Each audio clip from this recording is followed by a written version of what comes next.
Steve's hard life and Ena's support. Steve Riley's life was anything but easy. Born into a world where opportunities were scarce, he spent most of his life struggling to make ends meet.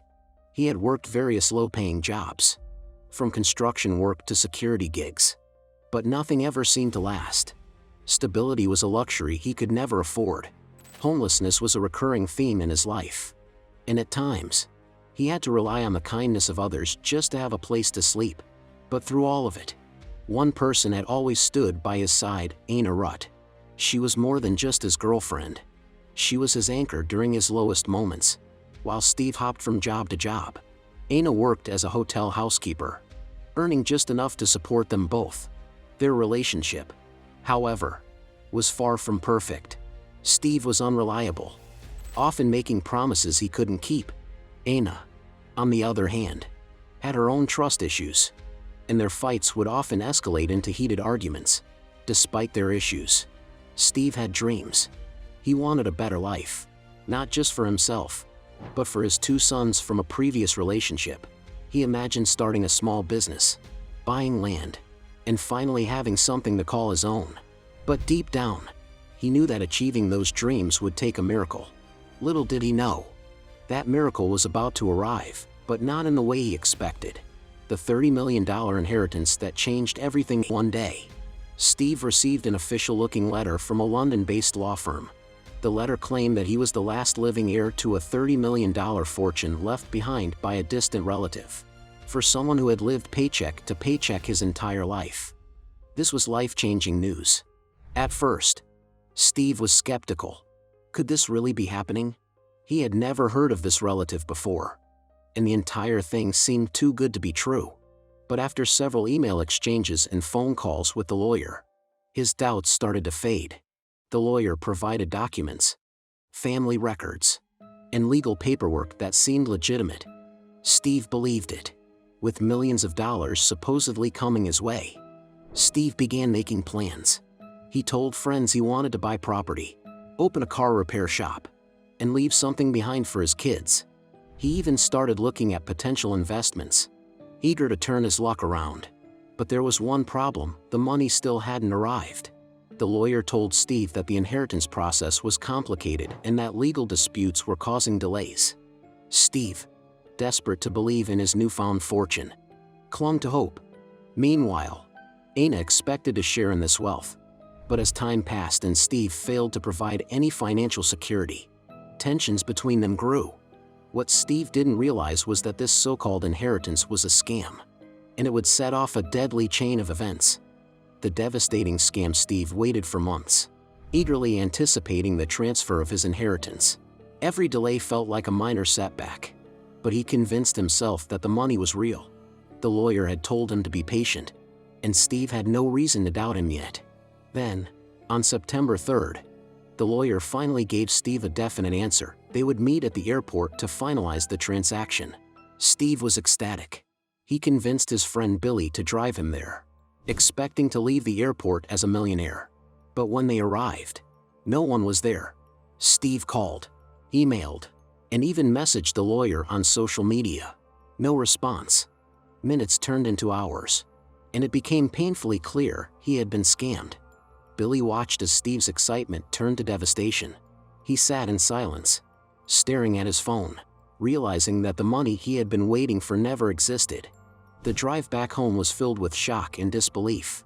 Steve had already started telling people about his plans, and now he had to return with nothing. He wasn't just broke, he was also humiliated. And when he got home, he had to face Ena, who had been expecting a share of that fortune. Steve's sudden illness that night. Steve began feeling very sick.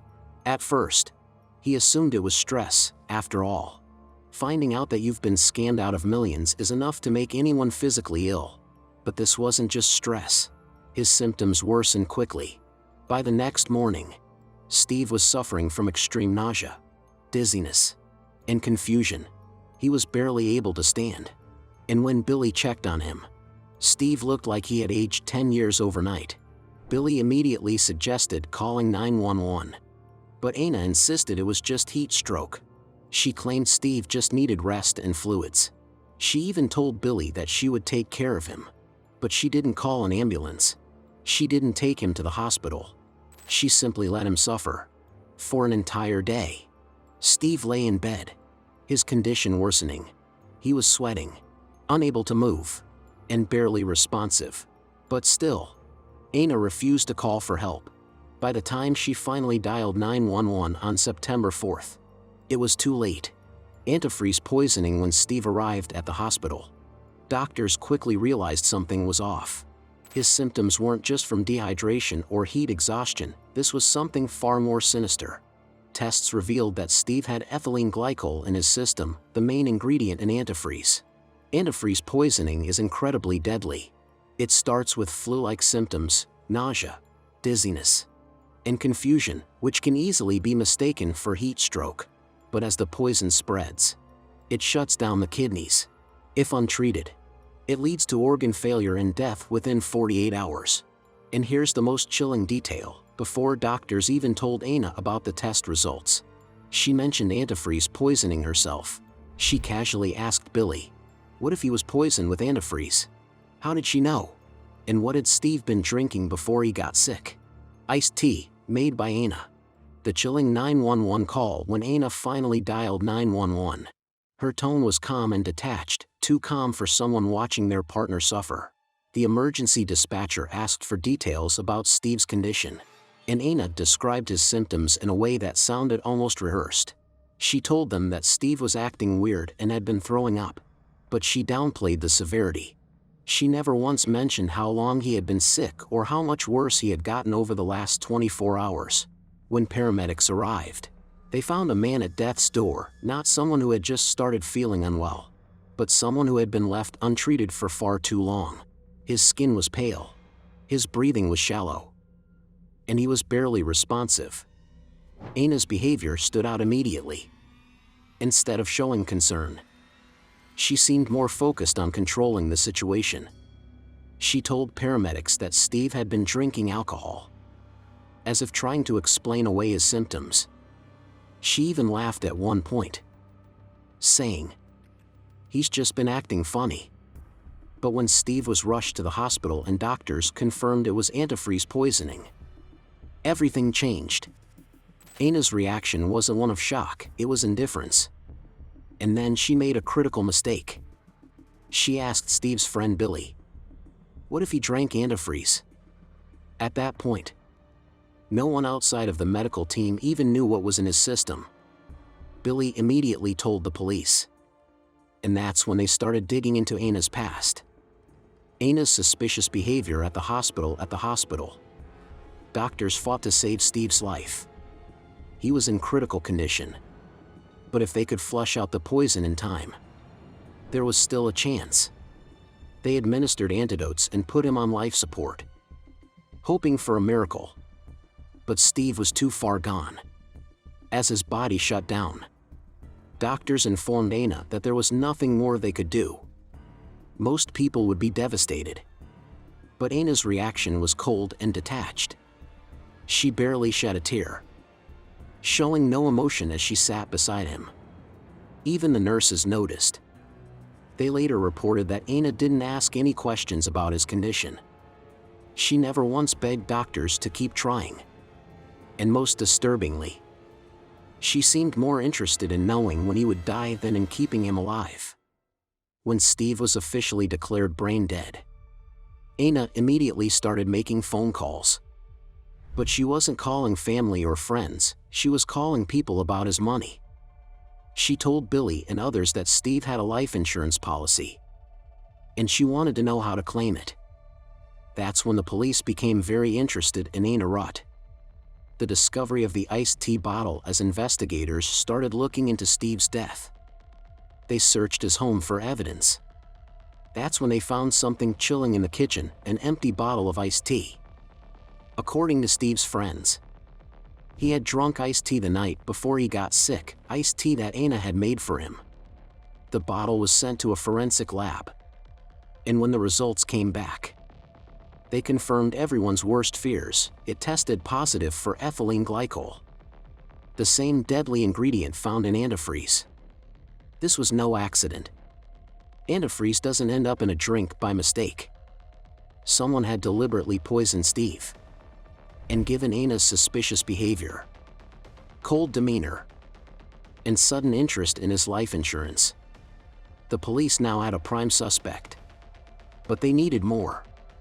They needed to know why she had done it. The motive, a life insurance policy that didn't exist. Investigators soon discovered that Ena believed Steve had a life insurance policy worth thousands of dollars. She was convinced that once he died, she would receive a payout. But here's the twist: Steve had no such policy. Ena had murdered him for money that didn't even exist. She had gone through all this trouble, poisoning him, watching him suffer, and even letting him die, all for nothing. When detectives confronted her with this information, her story started falling apart. She went from acting calm to getting defensive. But she never showed real grief. At one point, when asked about the iced tea, she claimed, "I don't know what you're talking about." But when pressed, she said, "Maybe he poisoned himself." The problem? The autopsy showed no signs of self-inflicted poisoning. And no one could explain how antifreeze got into his drink except for Ena. With motive, means, and evidence, police knew it was time to arrest her. Ena's arrest and chilling confession. Ena was arrested 3 weeks after Steve's death. She initially denied everything.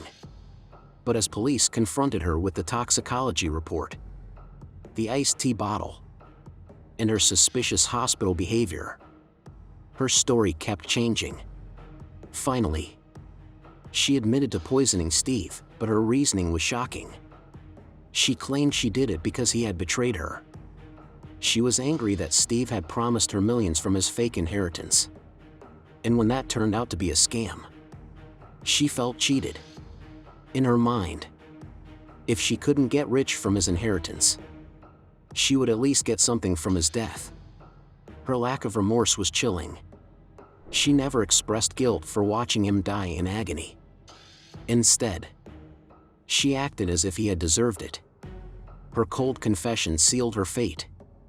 The courtroom drama and life sentence. Ena was charged with first-degree murder. And during the trial, prosecutors painted a horrifying picture of her actions. They described how she had slowly poisoned Steve, let him suffer, and delayed calling 911 to ensure he wouldn't survive. Witnesses, including Billy and hospital staff, testified about her cold, detached behavior. The most damning evidence was the tainted iced tea bottle, which had her fingerprints all over it. Ena showed no emotion as the guilty verdict was read. She was sentenced to life in prison without parole. Even in her final statement, she never apologized. She simply said, "I thought I would be rich." The legacy of a tragic death. Steve Riley's death was a painful reminder of how greed can turn deadly. He spent his life struggling, hoping for a better future, only to have it stolen from him by the person he trusted most. His children, who had once hoped to reconnect with their father, were left without answers. Billy, who had been by Steve's side until the end, was haunted by guilt. He wished he had insisted on taking Steve to the hospital sooner. And Ena? She now sits in a prison cell, knowing that her actions led to nothing. She didn't get rich. She didn't escape justice.